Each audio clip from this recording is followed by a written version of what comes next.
जय हिंद दोस्तों, मैं हूं राकेश फौजी।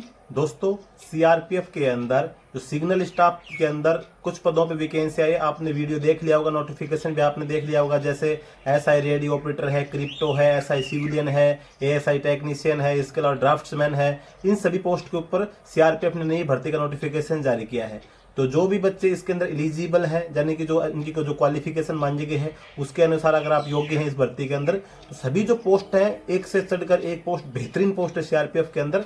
अगर आप इन पोस्ट से भर्ती हो जाते हैं तो आपको एक प्रकार से मतलब एक बेहतर आपको जॉब करने का मौका मिलता है। सीआरपीएफ के अंदर हर प्रकार से आपको सुविधाएं मिलती हैं और हर चीज़ की मतलब एक प्रकार से आपको फौज की फीलिंग, सिविल फीलिंग, लगभग पोस्ट है ना, बेस्ट पोस्ट है। अगर आपको हर पोस्ट के लिए अलग अलग आपको job profile, salary, promotion, facilities सभी के बारे में जानना है, कितने घंटे की ड्यूटी होती है, कितनी जॉब होती है, आप मुझे कमेंट करके बता सकते हैं। मैं हर जो जॉब होगी उसका वीडियो बना दूंगा। तो दोस्तों, इसके अंदर जो वैकेंसी है तो इसके अंदर हम जानेंगे कि आपको जो इसके अंदर जो पीएसटी पीईटी होता है, तो आपके जो फिजिकल होगा जिसके अंदर आपकी रनिंग है, हाई जंप है, लॉन्ग जंप है, कितना आपको पास करना है, कौन से इवेंट में ज़्यादा बच्चे फेल होते हैं, लेडीज़ के लिए कितना टाइम है, जेंट्स के लिए कितना है, मतलब टोटल जानकारी आपको फिजिकल के संबंध में इस वीडियो के माध्यम से मिलने वाली है। अगर आप चैनल पर पहली बार आए हैं, चैनल को कर लें सब्सक्राइब। वीडियो को अभी तक लाइक नहीं किया है तो लाइक जरूर कर लेना। इसके अलावा अगर आप हमारे टेलीग्राम ग्रुप ज्वाइन करना चाहते हैं, डिस्क्रिप्शन में लिंक है, टेलीग्राम ग्रुप भी ज्वाइन आप कर सकते हैं। तो दोस्तों, सीआरपीएफ के अंदर जो सिग्नल स्टाफ की वैकेंसी आई है, इसके अंदर जो एसआई की जो सिविलियन की जो जॉब है उसको छोड़ दिया जाए तो एसआई क्रिप्टो हो गया, इसके अलावा एसआई रेडियो ऑपरेटर हो गया, एसआई टेक्नीशियन हो गया, ड्राफ्ट्समैन हो गया, यानी कि जो एसआई सिविलियन की जो जॉब है उसको छोड़ के बाकी जो भी पोस्ट बचती हैं, इन सभी के लिए अगर आप भर्ती होना चाहते हैं तो मेल के लिए जो आपकी रनिंग होगी वो आपको 1.6 किलोमीटर की जो रनिंग है 6 मिनट और 30 सेकंड में पास करनी पड़ेगी मेल के लिए। अगर हम बात करें फीमेल की, तो फीमेल की जो रनिंग होगी वो आपकी 800 मीटर की इसके अंदर होगी, जिसके अंदर आपको 4 मिनट में पास करनी पड़ेगी। तो ये तो जो रनिंग होगी सिर्फ आपकी एसआई सिविलियन को छोड़ के बाकी पोस्ट होगी। एसआई सिविलियन की अगर हम बात करें तो इसके अंदर एसआई सिविलियन की जो रनिंग होगी वो आपकी 1.6 किलोमीटर 9 मिनट में पास करनी आपको पड़ेगी। इसके अंदर आपकी रनिंग नॉर्मल है, जबकि बाकी जो टेस्ट ट्रेड है, जो भी है टेक्निकल ट्रेड है, इनके अंदर रनिंग आपको पास करनी है तो थोड़ा सा मेहनत आपको करना पड़ेगा। मतलब ज्यादा हार्ड नहीं बोल सकते तो इजी भी नहीं बोल सकते। 6 मिनट 30 सेकंड में आपको 1.6 किलोमीटर रनिंग पास करनी है।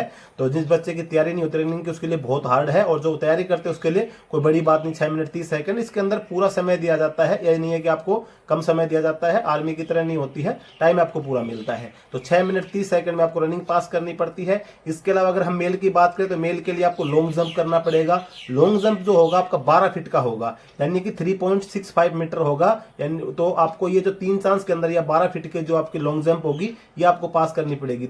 जो 3 चांस आपको मिलेगा, अगर 3 चांस में आप पास नहीं हो पाते हैं तो आप इसके अंदर फेल हो जाएंगे। तो 3 चांस के अंदर ही आपको 12 फीट रनिंग पास करनी पड़ेगी। इसके अलावा अगर हम बात करें हाई जंप की, तो हाई जंप जो होगा मेल के लिए वो आपका होता है 4 फीट का 1.2 मीटर, यानी कि 4 फीट में आपको वही 3 चांस मिलेंगे और 3 चांस में आपको पास होना है। इसके अंदर आपको किसी प्रकार का मार्क्स नहीं होगा, चाहे आपकी रनिंग है, चाहे आपका लॉन्ग जंप है, चाहे आपका हाई जंप है। मान के चलो लॉन्ग जंप आपका 12 फीट है तो आप 15 फीट कूद देंगे तो पास है, 12 फीट कूद देंगे तो भी पास है, 12.5 फीट कूद देंगे तो भी पास है। इसके अंदर आपका फिजिकल का कोई नंबर नहीं मिल रहा है, सिर्फ आपको क्वालिफाई करना है। सेम आपका रनिंग का भी आपको क्वालिफाइंग है, 6 मिनट 30 सेकंड में अगर आप आ जाते हैं तो पास है। उसके बाद में फेल है, चाहे आप 5 मिनट में आए, 5.5 में आए, 6 में आए, 6.5 में आए, तब तक आप पास है। उसके बाद में जब आप आएंगे फेल होंगे। तो ये जो आपका फिजिकल होने वाला फिजिकल एफिशिएंसी टेस्ट है ये आपका क्वालिफाइंग है, ना कि इसके अंदर किसी प्रकार का आपको मार्क्स मिलने वाला है। इसके अलावा आपका जो होता है हाई जंप मैंने बता दिया, लॉन्ग जंप बना दिया, आपका रनिंग बता दिया। इसके बाद आपका शॉर्ट पुट होता है 7.26 kg का, वो आपको 15 फीट की दूरी इसके अंदर दी गई है। तो ये सभी आपका जो फिजिकल इवेंट होंगे ये आपको करने पड़ेंगे। तो आप जब रिटर्न की तैयारी करेंगे तो रिटर्न की तैयारी के साथ साथ में जो सभी जितने भी इवेंट हैं इन सभी इवेंट में आपको पास करना पड़ेगा। बाकी जितनी भी वैकेंसी वगैरह होती है सीआरपीएफ की उसके अंदर फिजिकल के इतने इवेंट नहीं होते हैं, लेकिन इसके अंदर फिजिकल के काफी इवेंट हैं। तो आपको जो आपका रिटर्न एग्जाम होगा उसके साथ साथ में ये जो फिजिकल के इवेंट होंगे ये भी आपको पास करने पड़ेंगे। इसके अलावा अगर हम बात करें फीमेल की, तो फीमेल के लिए मैंने रनिंग बताई 800 मीटर, और आपका जो लॉन्ग जंप है ये 9 मीटर है, और हाई जंप जो है वो आपका लॉन्ग जंप 9 फीट है और हाई जंप 3 फीट है। तो 9 फीट आपको 3 चांस मिलेगा, 3 फीट में भी आपको 3 चांस मिलेगा। तो आपको इसके अंदर पास होना है फीमेल के लिए।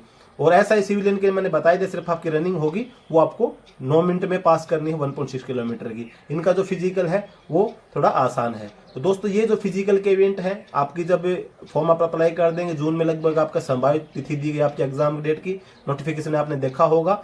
तो आपको रिटर्न की तैयारी के साथ साथ में सुबह शाम थोड़ा बहुत आपकी जो फिजिकल की एक्सरसाइज है ये भी आपको करनी है, क्योंकि जब आप रिटर्न में पास हो जाएंगे, अच्छे नंबर भी आ गए आपके, लेकिन अगर आप फिजिकल के जो इवेंट हैं, चाहे आपकी रनिंग है, चाहे आपका लॉन्ग जंप है, चाहे आपका हाई जंप है, चाहे आपका शॉर्ट पुट है, आप किसी के अंदर भी अगर आप मान के चलो कि फेल हो गए, तो आपके चाहे कितने भी नंबर आपके रिटर्न एग्जाम में आए हो, कोई आपको फायदा नहीं देगा इसके अंदर। सबसे मेन क्या है, फोर्स के अंदर आप किसी भी सिलेक्शन प्रोसेस जो होता है, हर प्रोसेस होती है वो अपने लिए एक इंपॉर्टेंट पार्ट होती है, लेकिन जो रिटर्न एग्जाम होता है वो इसलिए इंपॉर्टेंट होता है कि उसमें आप पास भी हो जाते हैं, और अगर आपका नंबर कम आ गया तो आप जब सभी प्रोसेस कंप्लीट कर देंगे तब भी आप रह जाते हैं। तो सबसे मेन पार्ट जो होता है आपका रिटर्न एग्जाम का होता है, क्योंकि उसी के बाद में आप अगली प्रोसेस के लिए बढ़ते हैं। तो आपको सबसे पहले अपना रिटर्न की तैयारी करनी है। रिटर्न तैयारी की तैयारी के साथ साथ सुबह या शाम जब भी आपको टाइम मिलता है तो आपको रनिंग की तैयारी करनी है 1.6 किलोमीटर की, क्योंकि रनिंग एक ऐसी चीज है कि जो बच्चे तैयारी नहीं करते उनके लिए जो 1.6 किलोमीटर रनिंग है बहुत ज्यादा हार्ड होती है।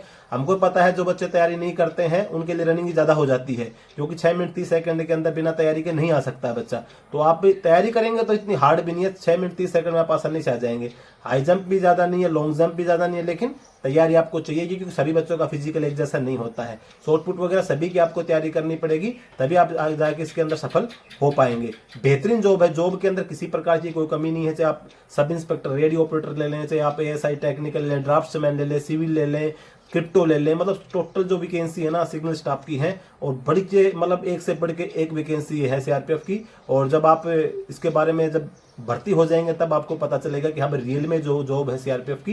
एक तो सबसे बड़ी बात है कि आप डायरेक्ट सबऑर्डिनेट अफसर से भर्ती हो रहे हैं, यानी कि सब इंस्पेक्टर रैंक से जो बच्चे SSC CPO से भर्ती होते हैं सब इंस्पेक्टर रैंक से भर्ती होते हैं, GD में जाते हैं। उनकी जो ड्यूटी होती है वो एक प्रकार की फील्ड जॉब होती है, उनको ऑपरेशन ड्यूटी, हार्ड ड्यूटी सभी करनी पड़ती है। लेकिन आप जब सिग्नल स्टाफ से हो रहे हैं तो आपको जो एक्सटर्नल ड्यूटी जो होती है, जो एक प्रकार से अगर हम बोले किसी प्रकार की ऑपरेशन ड्यूटी वगैरह जो होती है, एडम ड्यूटीज वगैरह जो होती हैं, किसी प्रकार की आंतरिक सुरक्षा से संबंधित जो ड्यूटी होती है वो आपको नहीं करनी पड़ती। आपको यूनिटी हेडक्वार्टर के अंदर रहना है, जो आपका वर्क होता है वही आपको करना होता है। आपको ज्यादा दाएं बाएं भी ज्यादा नहीं घुमाया जाता है, ज्यादा फील्ड एरिया के अंदर भी ज्यादा नहीं पोस्टिंग किया जाता है, जहाँ पे CRPF के छोटे छोटे पार्ट एक प्रकार से कंपनी, प्लाटून, सेक्शन जहाँ पे डिप्लॉयमेंट होते हैं वहाँ पे आपकी तैनाती नहीं होती। ज्यादातर आपकी जो तैनाती होती है यूनिट जो हेडक्वार्टर होता है, हेडक्वार्टर के अंदर आपकी तैनाती रहती है। तो लेकिन ये सभी जो चीजें हैं जॉब पाने के लिए सबसे पहले आपको मेहनत करनी पड़ेगी, मेहनत करके आपको सफल होना पड़ेगा। और सफल होने के लिए आपको जो इतने भी सिलेक्शन प्रोसेस की आपको रिटर्न एग्जाम से लेके, फिजिकल से लेके, आपका डॉक्यूमेंट वेरिफिकेशन है, चाहे आपका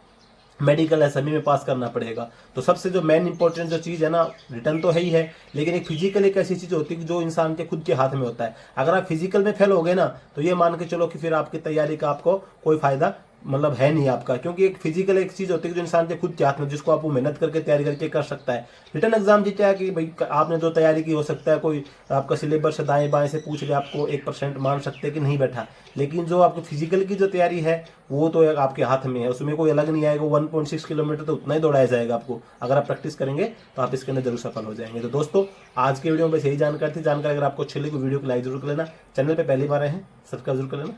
जय